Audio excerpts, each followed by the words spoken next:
In a recent 60 Minutes report, Israeli transhumanist Yuval Harari said, quote, "We will soon have the power to re-engineer our bodies and brains, whether it's with genetic engineering or by directly connecting brains to computers." Close quotes.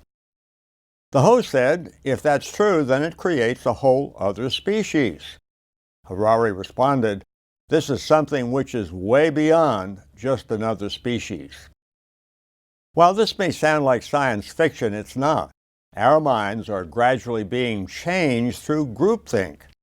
We are being prepped by psychological manipulation for a seismic shift in what it means to be human. After brainwashing by groupthink, then they will go after our brains.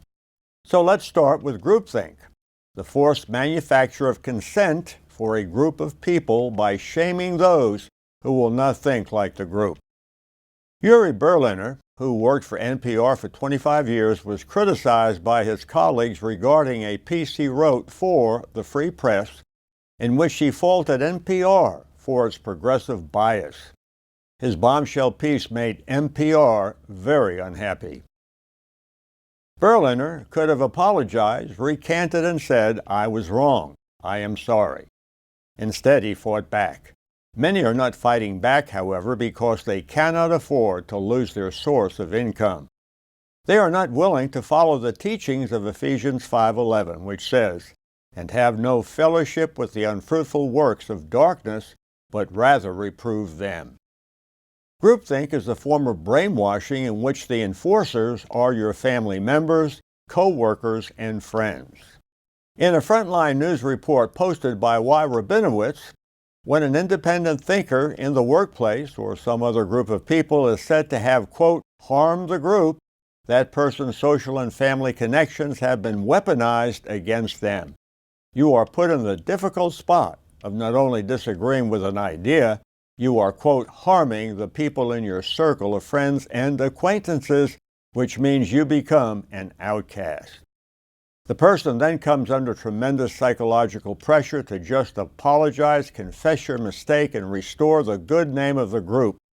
Some social scientists believe that this is the way the Chinese Communist Party has exerted control over 1,400,000,000 people. Indeed, Mao's minions have weaponized DEI to undermine America and the free world. When groupthink is deeply embedded in a society, so-called proper thinking will have to be enforced by thought police. This is an evil plan to manipulate people to agree to things they would not normally agree to. Once groupthink has been firmly entrenched in a society, the next step is for the enforcers to go more deeply into the control of the human person. If all goes according to their plan, the world will be populated with cyborgs or cyber-organic beings, a living organism that has enhanced abilities. Cyborgs merge humanity and technology.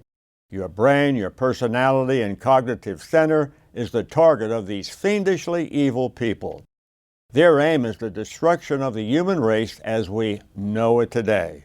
Goodbye love, hate, and other uniquely human expressions of personhood. The image of God in man is troublesome for these elitists. They believe that people must be cleansed of harmful emotions and opinions that reject abortion on demand, same-sex marriage, and other novelties. Now we know why the Bible is so clear regarding these perversions. Accept them and life will never be the same again. So what does it mean for you and for me? First, pray hard. Ask God to bring revival in America.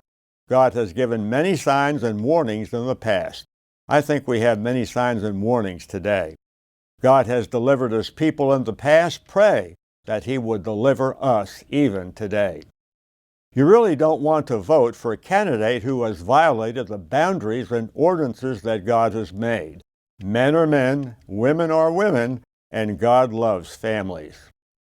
If a candidate can't affirm these basic truths for all humanity, that person is on the side of Klaus Schwab of the World Economic Forum, Yuval Harari, and others of like mind. Friends, what will happen to your kids? Will they even be male or female? Will they even be able to reproduce? Will they want to reproduce? More information is being released that the COVID shots cause catastrophic reproductive damage. A WorldNet Daily report published April 30th, 2024 states, quote, a new report is citing a Canadian government database showing an explosion of reproductive ailments as evidence of problems with side effects from the mRNA treatments mandated by the government. The report states that there was infertility in both men and women, as well as low sperm count, inflamed fallopian tubes, and ovaries, and other issues that would make having children impossible.